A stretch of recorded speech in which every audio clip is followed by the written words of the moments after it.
ನಮಸ್ತೆ ನನ್ನ ಪ್ರಿಯ ವೀಕ್ಷಕರೇ, ನಮ್ಮ ಲಕ್ಷ ಚಾನಲ್ಗೆ ಸ್ವಾಗತ. ವೀಕ್ಷಕರಿಗೆ ಇವತ್ತು ಒಂದು ಸರ್ವಾಂಜನ, ಸಾಕಷ್ಟು ಜನ ಕೇಳ್ತಿರ್ತೀರ ಸರ್ವಾಂಜನ ಮಾಡೋದು ಹೇಗೆ ತೋರಿಸ್ಕೊಡಿ ಅಂತ. ಆ ಸರ್ವಾಂಜನನ ಯಾವ ರೀತಿ ಮಾಡೋದು, ಅದಕ್ಕೆ ಬೇಕಾದಂಥ ವಸ್ತುಗಳು ಏನಿದೆ ಅನ್ನೋದು ನಾವಿವತ್ತು ನೋಡೋಣ. ಇಲ್ಲಿ ನಾನು ಇಟ್ಟಿದ್ದೀನಿ, ಅಂದರೆ ಇದು ಯಾವುದೇ ಬೇರೆಯವ್ರಿಗೆ ಯಾವುದು ಕೊಡೋದಲ್ಲ. ಇದು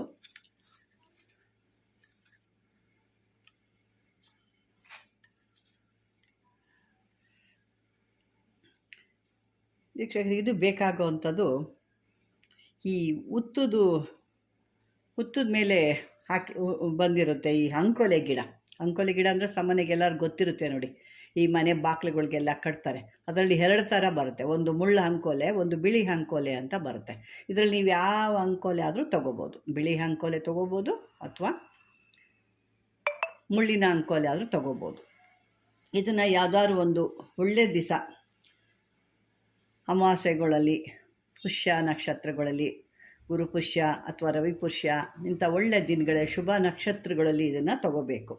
ಅದಕ್ಕೆ ನೀವು ಮೊದಲೇ ಅದಕ್ಕೋಗಿ ಒಂದು ಕಂಕಣ ಕಟ್ಟಿ, ಅದಕ್ಕೆ ನಿಮ್ಮಲ್ಲಿ ಹೇಳೋ ಅಂಥದ್ದು ಏನು, ಈ ಥರ ನಾನು ತೊಗೊಂಡು ಹೋಗ್ತೀನಿ, ನನ್ನ ಒಂದು ಅಂಜನಕ್ಕಾಗಿ ನೀನು ತೊಗೊಂಡು ಹೋಗ್ತಾ ಇದ್ದೀನಿ, ಅದು ನೀನು ನನಗೆ ಸಿದ್ಧಿ ಆಗಬೇಕು ಅನ್ನೋ ಥರ ನೀವು ಅದಕ್ಕೆ ಹೇಳಿ ಒಂದು ಅಕ್ಷತೆ ಕೊಟ್ಟು ಹೇಳಿಬಿಟ್ಟು ಬರಬೇಕು. ಅದು ಒಳ್ಳೆಯ ಸಮಯದಲ್ಲಿ ಹೋಗಿ ಅದನ್ನು ಆ ಹುತ್ತದ ಮೇಲೆ ಏನು ಒಳಗಡೆ ಬೇರು ಹಿಡಿದಿರುತ್ತಲ್ವ, ಆ ಬೇರನ್ನು ತರಬೇಕು. ಆ ಬೇರನ್ನು ತಂದು ತೇಯ್ಬೇಕು ಚೆನ್ನಾಗಿ. ಒಂದು ಒಳ್ಳೆ ಕಲ್ಲು ಇಟ್ಕೊಂಡು, ಈ ಗಂಧ ತೇಯ್ತೀವಲ್ವ ಆ ರೀತಿಯಾದ ಒಂದು ಕಲ್ಲು ಇಟ್ಕೋಬೇಕು. ಆ ಕಲ್ಲನ್ನೆಲ್ಲ ಚೆನ್ನಾಗಿ ಶುದ್ಧ ಮಾಡಿಬಿಟ್ಟು ಈ ಬೇರನ್ನ ಜೇನುತುಪ್ಪದೊಳಗೆ ತೇಯ್ಬೇಕು. ಜೇನುತುಪ್ಪ, ಶುದ್ಧವಾದ ಜೇನುತುಪ್ಪದೊಳಗಡೆ ತೇಯ್ದು ಕರ್ಪೂರ, ಪಚ್ಚ ಕರ್ಪೂರ ಅಂತ ಬರುತ್ತೆ, ಅಥವಾ ಭೀಮಸೇನ ಕರ್ಪೂರ ಅಂತ ಹೇಳ್ತಾರೆ, ಆ ಥರದ್ದು ಯಾವ್ದಾರು ಇದ್ದರೆ ತೊಗೊಂಡು ಅದರೊಳಗಡೆ ಅದನ್ನು ಮಿಕ್ಸ್ ಮಾಡಿಬಿಟ್ಟು ಚೆನ್ನಾಗಿ ನುಣ್ಣಗೆ ಮಿಕ್ಸ್ ಮಾಡಬೇಕು. ಗಂಧದ ಥರ ಬರಬೇಕದು. ಆಗಿ ಅದನ್ನೆಲ್ಲ ಕಲಸಾದ್ಮೇಲೆ ನಿಮ್ಮ ಅಂಗೈಗೆ ಹಚ್ಕೊಂಡು ಅದನ್ನು ಒಂದೇ ದೃಷ್ಟಿಯಿಂದ ನೋಡ್ತಾ ಇರಬೇಕು. ಕಣ್ಣನ್ನು ಮಿಟುಕಿಸ್ಬಾರ್ದು. ಇದು ಕಣ್ಣನ್ನು ಮಿಟುಕಿಸಿದ್ರೆ ಯಾವುದೇ ರೀತಿಗೆ ಅದು ಇದಾಗುತ್ತೆ. ಕಣ್ಣು ಅದಕ್ಕೆ ಅಷ್ಟು ಪವರ್ ಇರಬೇಕು ಕಣ್ಣಲ್ಲಿ. ಎಲ್ಲರೂ ಇದನ್ನು ಮಾಡಲಿಕ್ಕಾಗಲ್ಲ, ನೋಡ್ಲಿಕ್ಕೆ ಕೂಡ ಆಗೋದಿಲ್ಲ. ಆ ರೀತಿ ಕಣ್ಣಲ್ಲಿ ಪವರ್ ಇದ್ದು ಆ ರೀತಿ ಅವ್ರಿಗೆ ಏಕದೃಷ್ಟಿಲಿ ನೋಡ್ತಾರೆ ಅಂದರೆ ಮಾತ್ರ ಕಾಣುತ್ತೆ ಇದು. ಎಲ್ಲರೂ ಸಿಕ್ಕಿದವರೆಲ್ಲ ನಾವು ಮಾಡ್ತೀವಿ ಅಂದರೆ ಸಾಧ್ಯ ಆಗೋದೇ ಇಲ್ಲ ಅದು. ಆ ರೀತಿಯಾಗಿ ಒಂದೇ ದೃಷ್ಟಿಯಿಂದ ನೋಡ್ತಾ ಇದ್ದಾಗ ಆ ಭೂಮಿಯಲ್ಲಿದ್ದಂಥ ದನಗಳು, ಹಣಕಾಸು ಏನು ನಿಧಿ ಅಂತ ಹೇಳ್ತೀವಲ್ವ, ಆ ಥರದ್ದಾಗ್ಬೋದು, ಅಥವಾ ಅಲ್ಲಿ ಯಾವ್ದಾದ್ರು ಭೂತಗಳಾಗ್ಬೋದು, ಅಥವಾ ಬೇರೆ ಯಾವುದಾದ್ರು ವಸ್ತುಗಳಿದ್ದರೆ ಅಲ್ಲಿ ಕಾಣಿಸುತ್ತೆ. ಅದನ್ನು ನೀವು ಯಾವ ರೀತಿ ತೊಗೋಬೇಕೋ ಆ ರೀತಿಯಾಗಿ ಅದನ್ನು ಈ ಭೂತಗಳು ಅಕಸ್ಮಾತ್ ಭೂತಗಳಿದ್ದಾಗ ಏನಕ್ಕೆ ಅಂದರೆ ಅವನ್ನ ಓಡಿಸೋಕ್ಕೆ ಅಥವಾ ನಿಮಗೆ ಗೊತ್ತಿಲ್ಲದೆ ಅಲ್ಲಿ ನೀವು ತೊಗೊಳಕ್ಕೆ ಹೋದಾಗ ಆ ಭೂತಗಳು ತೊಂದರೆ ಮಾಡ್ತವೆ. ಅಂಥಕ್ಕಾಗಿ ನೀವು ನೋಡ್ಕೋಬೇಕಾಗುತ್ತೆ. ಇದಕ್ಕೆ ಮಂತ್ರ ಬರುತ್ತೆ, ಸ್ವಲ್ಪ ಮಂತ್ರ ದೊಡ್ಡದಾಗಿ ಇರುತ್ತೆ, ಆದರೂ ಈ ಮಂತ್ರ ನೀವು ಹೇಳ್ಬೇಕಾಗುತ್ತೆ. ಯಾಕೆ ದೊಡ್ಡದಾಯಿತು ಅಂತಂದರೆ ಆಗೋದಿಲ್ಲ, ಮಾಡ್ಕೊಳ್ಳೇಬೇಕಾಗುತ್ತೆ. ಇನ್ನೂ ಒಂದು ಕೆಲವೊಂದರಲ್ಲಿ ಇದು ಒಂದು ಅಂಕೋಲೆ ಗಿಡದು ಹೇಳಿದ್ದೀನಿ. ಮತ್ತು ಇನ್ನೊಂದು ಅಂದರೆ ಇನ್ನೂ ನಿಮಗೆ ಆ ರೀತಿ ಅಂಕೋಲೆ ಸಾಮಾನ್ಯಕ್ಕೆ ಸಿಗುತ್ತೆ, ಆ ಥರ ಇದರೊಳಗಡೆ ಹುತ್ತದ ಮೇಲಿರೋ ಅಂಥದ್ದು ಸಾಮಾನ್ಯಕ್ಕೆ ಸಿಗುತ್ತೆ. ಅದು ಸಿಗಲಿಲ್ಲ ನಿಮಗೆ ಅಂದರೆ ಈ ಮುತ್ತುಗದ ಬೇರು, ಅಂದರೆ ನಾವು ಇಸ್ತ್ರಿಯಲ್ಲಿ ಊಟ ಮಾಡೋ ಎಲೆಗಳು ಆ ಥರದಲ್ಲಿ ಮುತ್ತುಗದ ಮರದ ಬೇರು, ಅಧೋಮುಖಿ ಬೇರು, ಮತ್ತು ಎತ್ತಿನ ನಾಲ್ಗೆ ಬೇರು, ಮತ್ತು ಬಿಳಿ ಕಾಂಚಾಲದ ಬೇರು, ಕೆಂಪು ಅಗಸೆ ಬೇರು, ಬಿಳಿ ಅಂಕೋಲೆ ಬೇರು, ಇವುಗಳನ್ನ ಹಾಲಿನಲ್ಲಿ, ತಾಯಿ ಎದೆ ಹಾಲಿನಲ್ಲಿ ಚೆನ್ನಾಗಿ ತೇಯ್ಬೇಕಿದ್ದ. ತೇಯ್ದುಬಿಟ್ಟು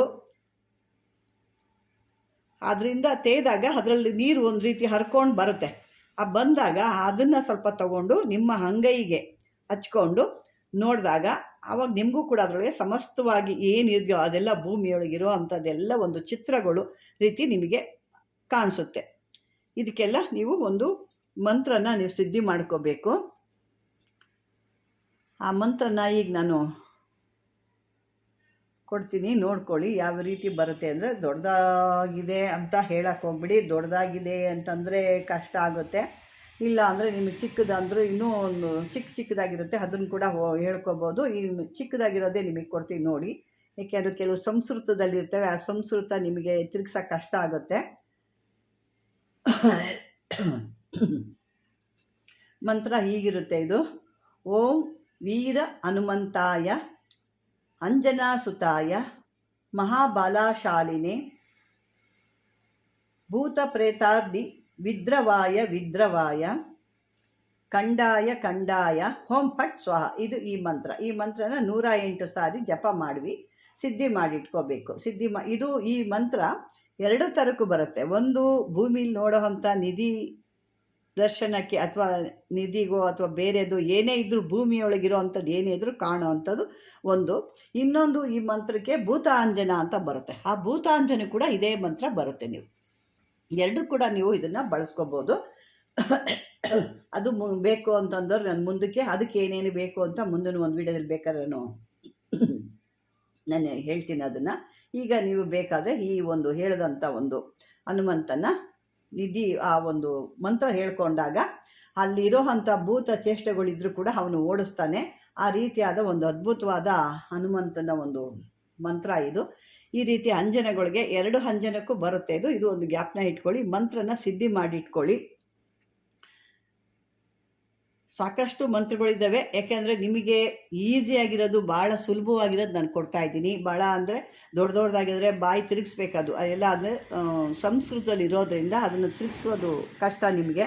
ಹಾಗಾಗಿ ಇಷ್ಟು ಚಿಕ್ಕದಾಗಿರುವಂಥದ್ದು ಕೊಟ್ಟಿದ್ದೀನಿ. ಇದನ್ನು ಮಾಡಿಕೊಂಡು ನಿಮಗೆ ಆ ಥರದ್ದು ಏನೋ ಅವಶ್ಯಕತೆ ಇದೆ ಅಂದಾಗ ಇದನ್ನು ನೋಡ್ಕೊಳ್ಳಿ ಅಂತ ಹೇಳ್ತೀನಿ. ಬೇಕು ಅಂತಂದರೆ ಕೆಲವರಿಗೆ ಕಣ್ಣ ಹತ್ರನೂ ಇಡ್ತಾರೆ. ಅಂದರೆ ಕಣ್ಣು ರೆಪ್ಪೆ ಹತ್ರನೂ ಕೆಲವ್ರು ಇಡ್ತಾರೆ. ಆ ಕಣ್ಣಿನ ರೆಪ್ಪೆ ಹತ್ರ ಇಟ್ಟಾಗ ಕೆಲವೊಬ್ಬರಿಗೆ ಅಲರ್ಜಿ ಥರ ಆಗುತ್ತೆ. ಯಾಕೆಂದರೆ ಈ ಒಂದು ಅಂಕೋಲೆ ಗಿಡದ್ದು ಮತ್ತು ಕೆಲವೊಂದು ಕರ್ಪೂರ ಇವೆಲ್ಲ ಹಾಕಿರ್ತೀವಲ್ವ, ಕೆಲವೊಂದು ಮೂಲಿಕೆಗಳು ಕಣ್ಣಿಗೆ ಎಫೆಕ್ಟ್ ಆಗುತ್ತೆ. ಅದು ನೋಡಿಕೊಂಡು ನೀವು ಕಣ್ಣು ಒಳಗಡೆ ಎಲ್ಲ ಹೋಗಬಾರ್ದು, ಕಣ್ಣು ರೆಪ್ಪೆ ಮೇಲೆ ಇಡ್ಬೋದು. ಅದಕ್ಕಿಂತ ನೀವು ಅಂಗೈಲಿ ಹಾಕ್ಕೊಂಡು ನೋಡೋದು ಭಾಳ ಉತ್ತಮ ಅಂತ ನಾನು ಹೇಳ್ತೀನಿ. ವೀಕ್ಷಕರೇ, ಈ ಒಂದು ವಿಡಿಯೋ ನಿಮ್ಗೆ ಇಷ್ಟವಾದರೆ ಲೈಕ್ ಮಾಡಿ, ಶೇರ್ ಮಾಡಿ, ಸಬ್ಸ್ಕ್ರೈಬರ್ ಮಾಡ್ಕೊಳ್ಳಿ ಅಂತ ಹೇಳ್ತಾ ಧನ್ಯವಾದಗಳು.